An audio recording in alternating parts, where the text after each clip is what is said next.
Welcome back to my channel. ఈ వీడియోలో నేను రాగి పిండితో మురుకులు ఎలా చేయాలో చూపిస్తాను. పర్ఫెక్ట్‌గా సింపుల్ టిప్స్‌తో గుల్లగా, క్రిస్పీగా అండ్ క్రంచీగా ఎలా చేసుకోవాలో చూపిస్తున్నాను. నేను చెప్పే టిప్స్ అండ్ ప్రాసెస్ స్కిప్ చేయకుండా చూస్తే పర్ఫెక్ట్ మురుకులు చేసుకోవచ్చు. రాగిలో కాల్షియం చాలా ఎక్కువగా ఉంటుంది కాబట్టి పెద్దవాళ్ళ నుండి చిన్న పిల్లలు కూడా హ్యాపీగా తినొచ్చు. చాలా టేస్టీగా కూడా ఉంటాయి.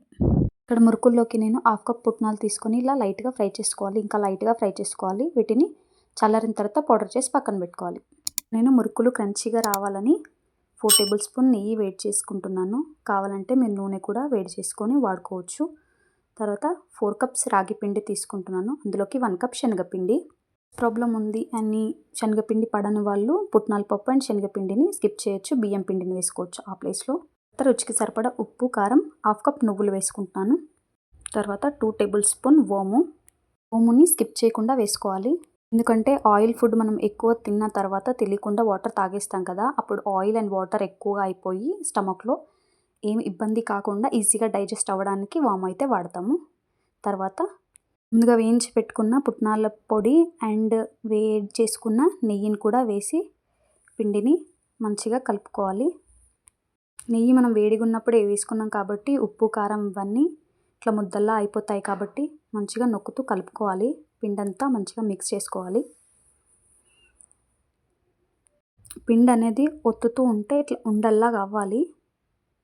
తర్వాత మిల్లెట్స్ ఫ్లోర్లో జిగురు అనేది అసలు ఉండదు కాబట్టి నేను గోరువెచ్చని నీళ్ళైతే పిండిలోకి వాడుకుంటున్నాను. గోరువెచ్చని నీళ్ళు కొద్ది కొద్దిగా పోస్తూ పిండిని బాగా మిక్స్ చేసుకోవాలి. ఎక్కువగా వేసుకోకుండా కొద్ది కొద్దిగా వేసుకుంటూ పిండిని బాగా కలుపుకోవాలి. పిండిని ఎంత బాగా కలుపుకుంటే మురుకులు అనేవి అంత గుల్లగా వస్తాయి. నీళ్ళని చూసుకుంటూ వేసుకోవాలి. మరీ లూజ్ అవ్వనివ్వకుండా, గట్టి పడకుండా.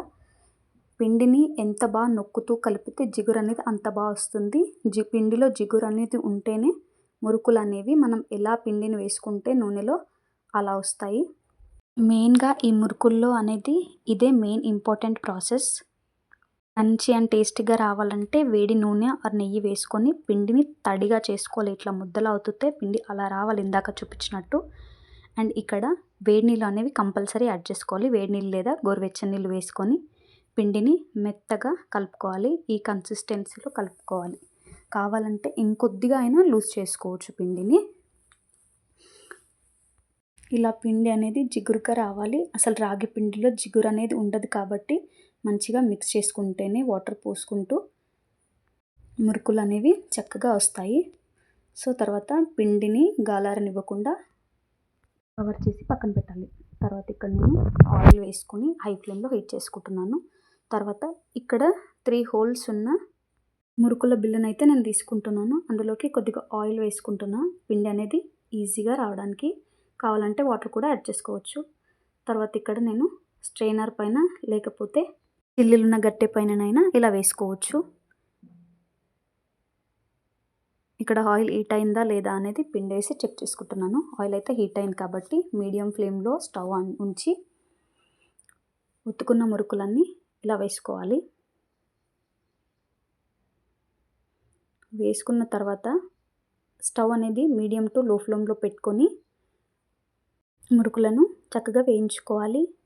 వెంటనే ఫ్లిప్ చేయకుండా బుడగలు అనేవి తగ్గిన తర్వాత మురుకులు అనేవి కొద్దిగా గట్టిపడతాయి. అప్పుడు ఫ్లిప్ చేసుకొని వేయించుకోవాలి. తర్వాత బుడగలు అన్నీ తగ్గిపోయిన తర్వాత తీసేసుకుంటే అంతే. ఈ ప్రాసెస్ని అంతా ఇలానే కంటిన్యూ చేసుకోవాలి. ఇక నేను డైరెక్ట్గా కూడా చూపిస్తున్నాను. మీరు అబ్జర్వ్ చేస్తే పిండి అనేది అస్సలు తెగట్లేదు. ఇలా పిండి అనేది కుదిరితేనే మనం ఏ షేప్లో వేసుకున్నా కూడా డైరెక్ట్గా వేసుకున్నా స్ట్రైనర్ పైన వేసుకున్నా ఇలా అనేది చక్కగా వస్తుంది. నేను ఆపేంత వరకు అవన్నీ పిండి మాత్రం విరిగిపోవట్లేదు. ఇలా రావాలి అంటే కంపల్సరీ పిండిలో జిగురు అనేది ఉండాలి. మనం గోరువెచ్చని లేదా వేడి నీళ్ళు వాడుకుంటేనే ఇలా వస్తుంది. సో బుడగలు తగ్గిన తర్వాత ఫ్లిప్ చేసుకొని ఇంకోసేపు వేయించుకోవాలి. మురుకులు అనేవి వేగాయా లేదా అని పెద్ద డిఫరెన్స్ అయితే కలర్లో ఏముండదు. కానీ మురుకులన్నీ గట్టి పడిపోతాయి అండ్ బుడగలు మొత్తం రావడం తగ్గిపోతాయి. అప్పుడు తీసేసుకోవాలి. మీరు ఏ షేప్లో అంటే ఆ షేప్లో వేసుకోవచ్చు పిండి పర్ఫెక్ట్గా ఉంటే. ఇక్కడ నేను ఇంకా పెద్దగా చేసుకుంటున్నాను. చూసారా, అస్సలు విరగకుండా పర్ఫెక్ట్గా వచ్చాయి. సో ప్రాసెస్ సేమ్ ఇలానే కంటిన్యూ చేసుకొని అన్నీ వేయించుకుంటున్నాను. ఆయిల్ కూడా మీరు గమనిస్తే తక్కువ అబ్జర్వ్ చేసుకుంటుంది మనం నార్మల్గా బియ్యం పిండి వాటితో చేసుకునే వాటికన్నా. సో ఆయిల్ కూడా నేను స్టార్టింగ్లో ఎంత వేసుకున్నానో అంతే ఉంది, ఏదో కొంచెం అటు ఇటు అంతే.